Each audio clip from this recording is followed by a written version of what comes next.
Je voulais qu'on fasse bref.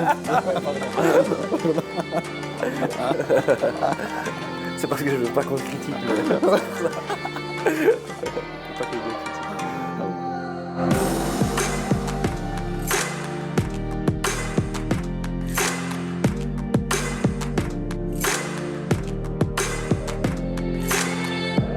Je crois déjà à la base, c'était une rencontre en fait, avec mon pote Luca. On s'est trouvé assistant dans une école d'apprentissage pour devenir hypnothérapeute, dans une école dans laquelle on était formé, on peut dire. Initialement. Ouais, initialement, pas en même temps.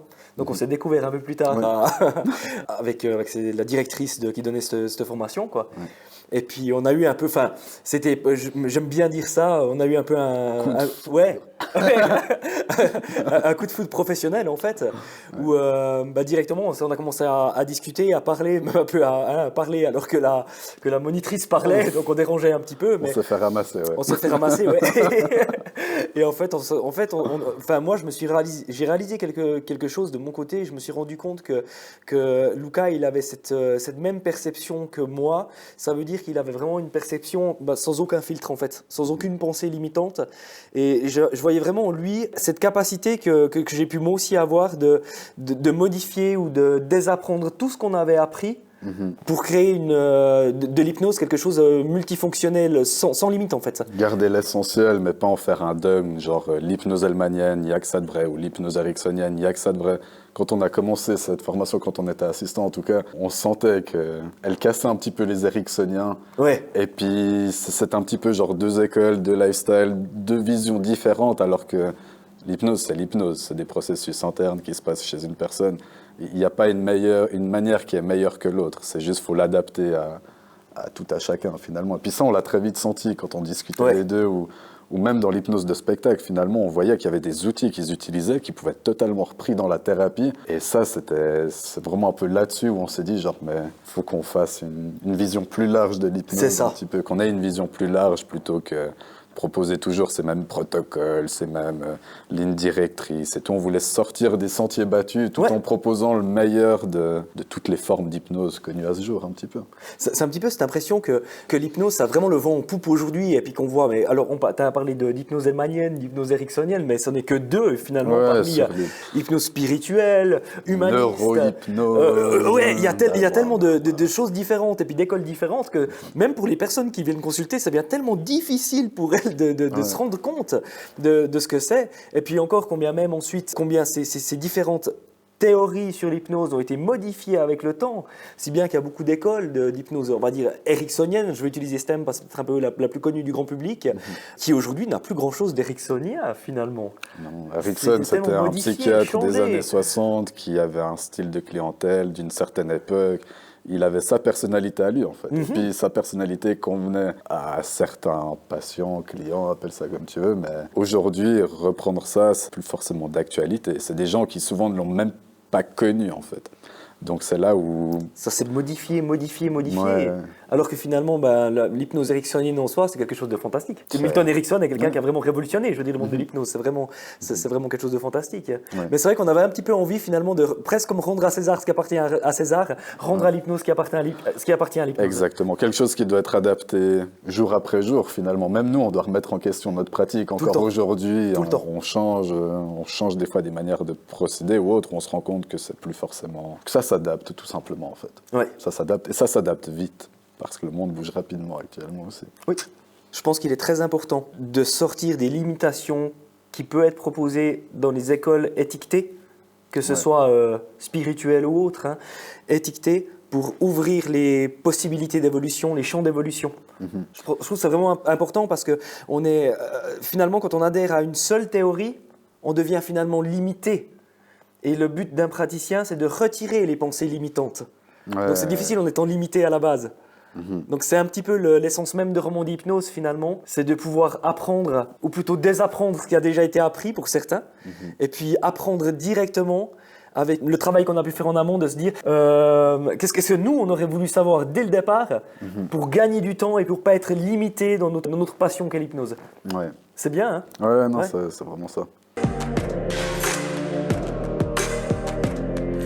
chez Romandie Hypnose, finalement, c'est vrai, qu'est-ce qui fait qu'on ne tombe pas non plus dans un dogme, mais que notre manière de faire essaye de se différencier de la concurrence ou autre. Déjà, pour nous, il n'y a pas de concurrence, en fait. On essaye de rendre l'hypnose le plus accessible à un maximum de personnes pour que tout le monde puisse s'en disposer, que ce soit plus genre réservé à une élite ou réservé au corps médical ou vraiment que tout à chacun puisse comprendre le fonctionnement, puisse développer ses propres outils. Et puis nous-mêmes, on est prêt à se remettre en question, même avec des élèves. Si des gens ont des choses de bien apporter ou autre, ou à travers le club d'entraînement qu'on a mis en place, etc., c'est pas que nous, on a la vérité absolue. On essaye vraiment d'avoir un environnement de partage et non pas genre, nous, on sait, vous fermez vos gueules et écoutez ce qu'on a à vous apprendre. Oui, on connaît des bases, oui, on pratique plus que les personnes qui viendraient juste comme ça. Romandie Hypnose, c'est vraiment l'idée de le démocratiser un maximum.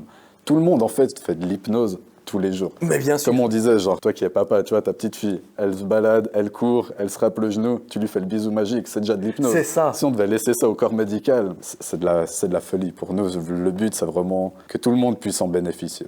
D'une manière ou d'une autre, que ce soit en donnant, que ce soit en faisant de l'auto-hypnose. Juste en apprenant pour soi. Ou en apprenant pour soi, ou bien pour que ce soit une porte ouverte pour d'autres personnes de leur entourage, pour de la thérapie ou autre, pour sortir un peu de ce côté ésotérique, même si aujourd'hui on en sort pas mal, mais c'était vraiment l'idée de rendre ça accessible. Ouais.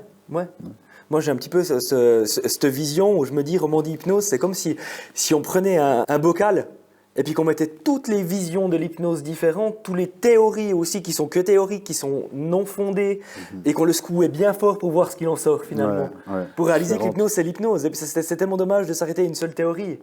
C'est vrai, on a vu, moi je suis sûr que tu as vu aussi, à quel point des fois les gens sont presque les uns contre les autres alors qu'ils sont dans l'hypnose. À quel point les gens, des hypnothérapeutes peuvent faire la guerre à des gens dans la street hypnose, dans l'hypnose de rue ou dans l'hypnose de spectacle en leur disant non, c'est pas de la vraie hypnose, ça c'est... Vous êtes dangereux. C'est dangereux, c'est avoir l'ascendant sur une personne, c'est de la manipulation, etc. Alors que non, finalement, j'ai envie de dire que tout ça, c'est de l'hypnose. Et pourquoi s'arrêter à une seule vision de la thérapie, par exemple? Pourquoi la thérapie, ça doit être quelque chose de gnangnan, où la personne, elle est dans un état complètement léthargique, sans participer, etc. Pourquoi ça devrait être ça, finalement? Pourquoi le monde du spectacle, ça serait plutôt les doigts qui collent, qui sont collés, soudés, les pieds qui collent, puis on rigole, etc. Pourquoi est-ce qu'on ne peut pas faire un mix de tout ça? Pourquoi, en fait, est-ce qu'on ne peut pas rendre l'hypnose plus adaptée à la vision de chaque personne? Puisque si on la rend adaptée à la vision de chaque personne, on tape dans le mille, et puis on est sûr d'aller dans sa possibilité de réussite. Exactement, exact. L'hypnose, finalement, c'est comme un couteau suisse. Tu as différents outils dessus, puis si on prend l'exemple de la lame, avec une lame, tu peux couper du pain, tu peux trancher un truc, mais tu peux aussi genre, te couper toi-même, ou tu peux éventuellement planter quelqu'un. Finalement, et le but, c'est de montrer à chacun que tout est libre d'en faire l'utilisation qu'ils en veulent, mais si tout le monde connaît un petit peu cet outil, sait comment ça fonctionne, ils peuvent aussi s'en prémunir ou bien l'utiliser à bon escient, on va dire. Et ça, c'est vraiment l'idée, je pense, de Romandie Hypnose. C'est donner un outil à disposition avec le plus de bienveillance, de l'imitation aussi, finalement. Parce que des gens, ils seront très bons pour faire des hypnoses, et d'autres, ils seront bien meilleurs dans l'apprentissage de l'auto-hypnose pour eux, etc. Et donc, c'est vraiment rendre accessible juste quelque chose qui semble des fois inatteignable. Vraiment rendre accessible, et souvent, j'ai envie de dire, retirer les pensées. Alors, je parle des gens qui viennent nous voir, qui sont déjà praticiens, parce qu'il y en a beaucoup, c'est ouvert à tous. Mais pour certaines personnes qui sont déjà praticiens, c'est retirer ces pensées limitantes. Il y a vraiment des personnes aujourd'hui qui apprennent dans des écoles où la théorie est vraiment fixe et non malléable. C'est vendu comme la seule possibilité de changement pour les personnes, cette théorie-là qui est fixe. Avec des protocoles, avec des protocoles scripts, ou des scripts, avec des trucs déjà tout appris qui sont certifiés ISO, on ne sait pas comment, justement. Enfin. Ouais, c'est un petit peu, c'est comme un peu une grande foire fouille, l'hypnose, et nous on a envie de montrer quelque chose qui n'existe pas aujourd'hui encore. Peut-être que ça existe, mais finalement c'est montrer que l'hypnose c'est un tout, et puis qu'on peut vraiment en faire quelque chose d'extraordinaire, et peu importe la manière dont on le fait, ou l'adhésion, la vision de la personne qui doit être respectée et suivie pour l'amener à sa propre réussite. Ouais, il faut autant d'hypnotiseurs que de gens hypnotisables finalement. Oui. Il en faut pour tous les goûts en fait. Et notre but c'est ça. Ça, c'est très intéressant. Ah, C'est très intéressant. On s'est penché sur la question. Oui, c'est très intéressant parce que nous-mêmes, on était formés dans une école qui était très très courte, en quelques jours seulement. Et puis c'est vrai qu'on finit là, alors oui, on a des techniques. Bon, on était déjà passionnés d'avant, ça veut dire qu'on savait déjà hypnotiser avant d'entrer dans cette école, mais on se trouve avec un protocole très fixe, où on nous disait un regress to the cause and fix it, c'était ça. C'est vraiment, tu vas à la source, tu fais une régression, puis tu dois régler le problème à la source pour qu'il change. Un outil, peu importe la problématique. Mais si la personne n'adhère pas à ça, tu n'auras jamais une réussite finalement de la part de la personne.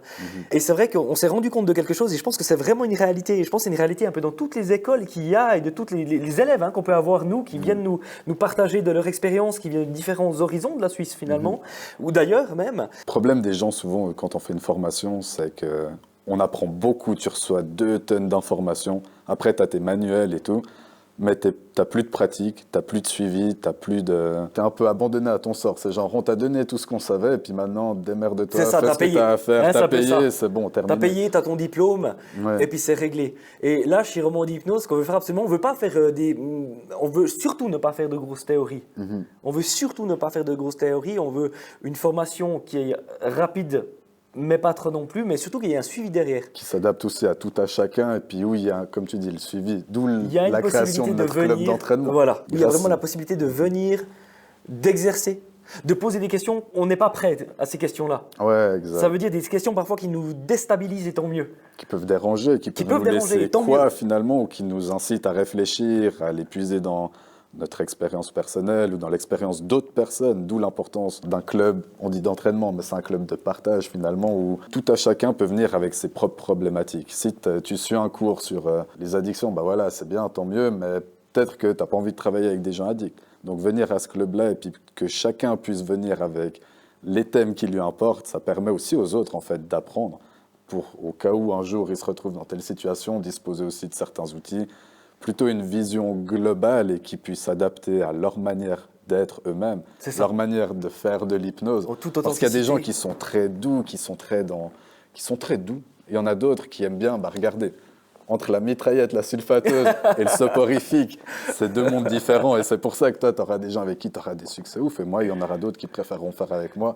Et c'est ce qu'on essaie d'apprendre aux gens, c'est de connaître finalement leurs propres limites, mais aussi découvrir leur champ d'action, tout simplement. Et pour ça, c'est bien de proposer un suivi. Et de nouveau, on essaye de le rendre le plus accessible possible. Donc, on se base aussi sur des prix qui nous permettent juste de vivre, mais pas de faire la maille, façon de parler. On veut vraiment être neutre et différent par rapport à ce qu'on peut voir. On veut vraiment que les personnes ils puissent arriver avec leur propre questionnement sans être recadrés. Mais plutôt en étant accompagné finalement. C'est ça. Comme tu le disais si bien, chaque personne a tellement de potentiel qui est différent que c'est juste fabuleux d'utiliser ça et puis chacun en toute authenticité, en étant lui-même vraiment, de prendre ça c'est le mot, je veux dire, le plus beau mot je trouve qui existe et parfois quand j'ai eu des coups bas dans ma carrière d'hypnothérapeute, c'est parfois le moment où je l'ai un peu oublié ce mot-là, c'est la notion du plaisir, c'est le plaisir. Ouais, parfois tu rentres dans un métier puis t'en oublies le plaisir. Ouais. Tu oublies que tu peux t'amuser à avoir des phénomènes hypnotiques, comme ça se voit en spectacle, t'es d'accord, avec une main qui s'élève ou quelque chose qui est vraiment très fun. Parce que l'hypnose, c'est pas être dans un état léthargique. Pour certaines personnes, s'ils peuvent y adhérer, donc rien n'est faux, mais d'avoir une seule vision de l'hypnose, soit l'état léthargique, soit le je sais pas quoi, mais d'utiliser la vision de la personne pour aller à sa propre réussite, c'est la meilleure des possibilités de détenir quelque chose. Et ça, c'est quelque chose qu'on aimerait apprendre aux personnes, mais qui ne s'apprend pas, j'ai l'impression, aujourd'hui. Ça s'apprend pas, où justement les gens restent très protocolaires. Si leur manière d'agir, ça a marché sur 10 personnes, avec 9, ça a marché, mais la 10e, ça marche pas. La plupart, pas tous, mais certains thérapeutes diront que c'est la personne qui n'était pas prête, qui n'était pas disponible, blablabla. Alors que non, pas du tout en fait. Il y a autant d'approches qu'il y a de gens à hypnotiser qu'il y a d'hypnotiseurs finalement, et puis il faut trouver... C'est difficile pour une personne. Pour maintenant aller dans la jungle déjà de la thérapie en général, mais même parlons que d'hypnose, d'aller dans ce jungle de l'hypnose, puis se dire j'ai besoin de quoi moi? D'une hypnose ericksonienne, d'une hypnose hellmanienne, d'une hypnose de régression, d'une hypnose etc. Puis finalement les gens se perdent au lieu de tout hypnose utiliser, spirituel, etc. De tout utiliser, tout ce potentiel, et puis d'aller juste en toute simplicité dans la direction de la vision de la personne qui vient nous voir. Finalement la réussite elle est là, je pense. Pour ça il faut une écoute active, il faut être disponible, et puis il faut improviser en fait. Il faut être non protocolaire. Il faut être non protocolaire. Et le problème de la plupart des écoles, c'est les protocoles. Donc là où on se différencie, je pense, c'est qu'on sort totalement des protocoles. Il n'y a pas de script, Il n'y a pas une manière plus juste qu'une autre, il y a juste une approche. Quel levier de changement on peut utiliser en hypnose? Et après, c'est à l'hypnotiseur d'adapter ça à la personne qu'il a en face de lui, finalement. Je pense que quand l'humain deviendra protocolaire, on pourra aussi devenir protocolaire. Ouais, mais il n'y a pas de ça. Heureusement, je n'étais pas heureusement. Ça nous permet de prendre du plaisir et encore du plaisir à chaque fois qu'on pratique. Exact. Ouais, et qu'on forme. Je laisse y répondre. J'essaie de répondre à la toi, ok? Toi, tu réponds à la moi. Pas possible. Oui, tu vas y arriver, tu vas y arriver. On est vraiment, je pense, complètement. Nous, ça nous fait rire parce que c'est ce qu'on nous dit finalement. Ouais. Pas... Mais disons que, alors si on parle avant de la notion du plaisir, on l'a vraiment énormément quand on donne des formations parce que c'est vrai que moi j'ai cette manière très très vivante, on va dire. Je dis pas que tu as une façon morte. Une manière très vivante et des fois très drôle. Hein, on part souvent. C'est quoi là? On part souvent en rire, en fun, en donnant des formations. Hein, c'est vrai, moi je bouge beaucoup, je suis vite à gauche, je suis vite à droite, etc. Et puis j'ai cette manière un petit peu showman quelque part d'expliquer l'hypnose. Et puis toi, t'es plutôt quelqu'un de très très calme avec cette voix qui est grave, qui est très posée. Ouais. Et c'est super parce qu'on voit on s'en amuse un petit peu, on voit les élèves, les personnes intéressées qui viennent nous voir. On voit la dynamique qui part quand je parle finalement. Ouais. Puis tout d'un coup, le côté presque apaisant quand tu parles et je pense que ça fait un lien changement de rythme qui est juste merveilleux quoi. Marquant. C'est pour ça aussi qu'on aime bosser ensemble quoi, finalement. C'est vrai. Le côté très dynamique de Didier permet vraiment de tout d'un coup réveiller un peu les gens finalement ou autre. Et peut-être le côté plus posé avec moi, c'est le moment où ils assimilent. Le côté peut-être aussi à fond dans... très expressif, tandis que moi, je vais être très détaillé, la théorie, et le côté un peu plus scientifique. C'est un HP. Le côté scientifique, quels sont les tenants et aboutissants qu'il y a derrière tel ou tel truc, d'où ça vient ou autre. Côté très scientifique et toi, un côté très, très showman, finalement. C'est vrai que si on faisait toute une journée avec moi, les gens, ils seraient dans une transe, mais léthargique, un truc genre...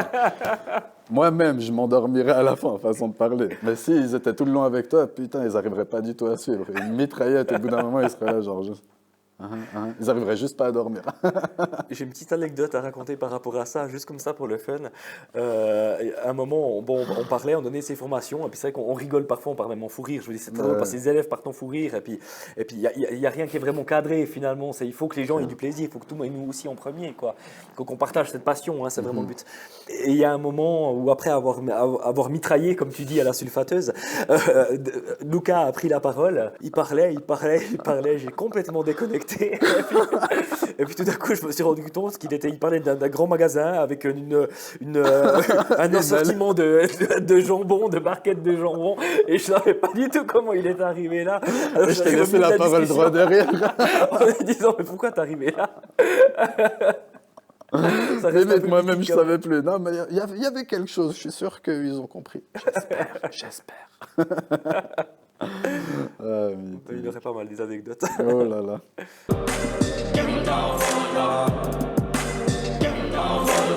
Déjà, on peut résumer ce par quoi on a commencé. Donc, l'hypnose dite récréative, le but c'était d'apprendre l'hypnose de base aux gens, qu'est-ce qu'un peu un état hypnotique, comment il pouvait être vécu différemment selon les personnes et rendre cet outil accessible. De là, on s'est vu qu'il y avait une demande un peu plus axée sur... il y a des gens qui sont bons pour hypnotiser, il y en a d'autres qui sont plus à l'aise à utiliser l'outil pour eux-mêmes. Donc là, après, on a fait la formation d'auto-hypnose avec un intervenant externe qui s'appelle Sylvain, un collègue à nous finalement, passionné également, qui est très bon là-dedans, c'est un touche-à-tout, il est ingénieur, maintenant il bosse chez Skyguide, il a fait plein de trucs, du sport de haut niveau et tout, il a toujours utilisé l'hypnose pour lui en fait. Du coup, on s'est dit, quoi de mieux que cette personne pour proposer ça? Et à terme, on aimerait former des thérapeutes qui sortent un peu des sentiers battus, des chemins habituels, des protocoles, décider ça. Que ce soit du sans limite, en fait. Que ce soit du sans limite, que ce soit ouvert. Ouais. Avec un club d'entraînement qu'on a déjà mis en place qui répondrait un peu plutôt que de faire une formation continue ou autre, les gens, à moindre frais, ils peuvent payer, venir avec leurs questions et avoir un suivi un peu personnalisé.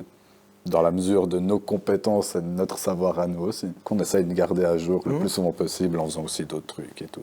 Bon, ensuite, c'est un avenir très proche, hein, puisque c'est déjà terminé. Je veux dire, 2022, c'est en place, hein, formation d'hypnothérapeute. Personnellement, c'était un petit peu le rêve professionnel que j'avais. C'était de pouvoir vraiment transmettre, mais sans aucun filtre, et puis ouvert à toute demande, ma passion qu'est l'hypnose. Et ça, c'était vraiment ce qui me tenait, je crois, le plus à cœur. Aujourd'hui, on le fait déjà à travers le club, à travers des hypnothérapeutes ou pas, je veux dire, toute personne qui viennent et qui pose des questions.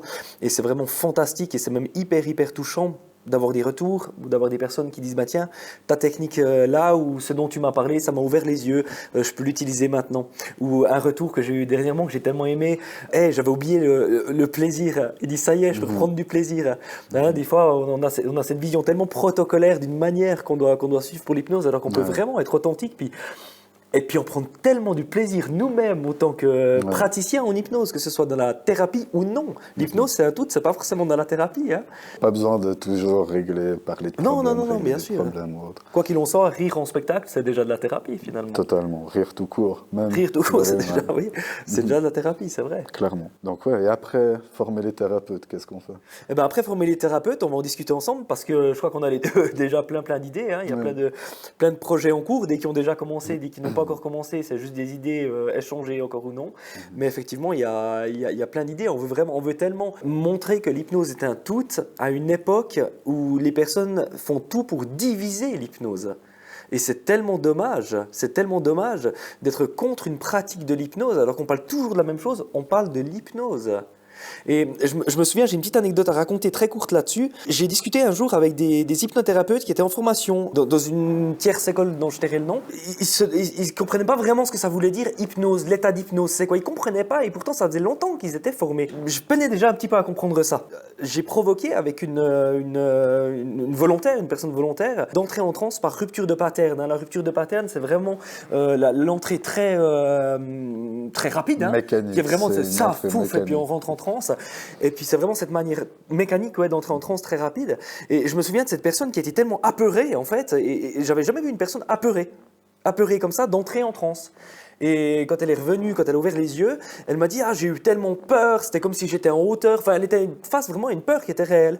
Et j'étais très surpris de cette réaction-là, vu que je l'avais jamais entendu que la personne était hypnothérapeute. Donc je lui ai posé la question, je lui ai dit « Mais qu'est-ce qui se passe ?» Et là, elle m'a dit « Dans l'école où je suis, on m'a appris que c'était très... Il faut pas toucher. Il faut surtout pas faire ça, que ça peut être très dangereux d'amener dans une transe de manière très rapide. » Et j'ai trouvé ça incroyable de balancer comme ça des pensées limitantes. Ouais. Mais c'est vraiment que le praticien, le formateur même a cette pensée limitante et qu'elle est réelle, hein, je veux dire. Mais c'est tellement dommage parce qu'on peut utiliser des manières extrêmement rapides d'entrer en hypnose et tant mieux, ça veut dire qu'on gagne tellement de temps pour la thérapie même.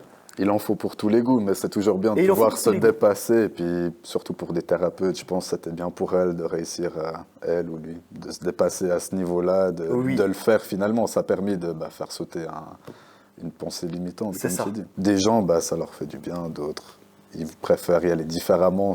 Il faut autant d'outils, d'approche que possible, en fait. Mais pas se limiter à une fausse croyance. Encore pire quand on ne l'a pas testé. Ça, il n'y a rien de pire. Oui. Tu l'as même pas testé, on me dit c'est dangereux, t'es là, oui c'est dangereux. Ouh. Et beaucoup de gens ont des a priori théoriques fermés. C'est là aussi où se divisent les différentes pensées et les différentes écoles. Hein. Mais des théories vraiment fermées critiquent parfois la manière des autres de faire.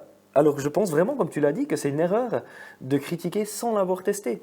Parce qu'il y a vraiment du bon. Puis combien il n'y aurait pas du bon pour toi autant qu'hypno, c'est pas grave si c'est bon pour ton client. Ouais. C'est que c'est bon pour toi aussi parce que ça l'amène à une réussite. Typiquement, c'est une thérapeute ou c'est un thérapeute, il ne veut pas utiliser cet outil, mais quand tu es face à quelqu'un qui a peur de se relaxer 2 fois plus profondément, peu importe, tu vois, et que tu lui dis détends-toi, c'est comme dire à quelqu'un qui est énervé, mais énerve-toi pas. C'est quelqu'un qui pleure, arrête de chialer. Tu vois, genre, il faut des outils, il faut s'adapter en fait à la personne qui est en face de toi. Et si tu n'as pas cet outil-là, c'est un paix dans l'eau. D'où l'hypnose est un lâcher-prise. D'où l'hypnose est une détente. Il n'y a que des éléments de réponse. D'où il y a une profondeur à l'hypnose. En partie pour certains, mais pas que. C'est ça.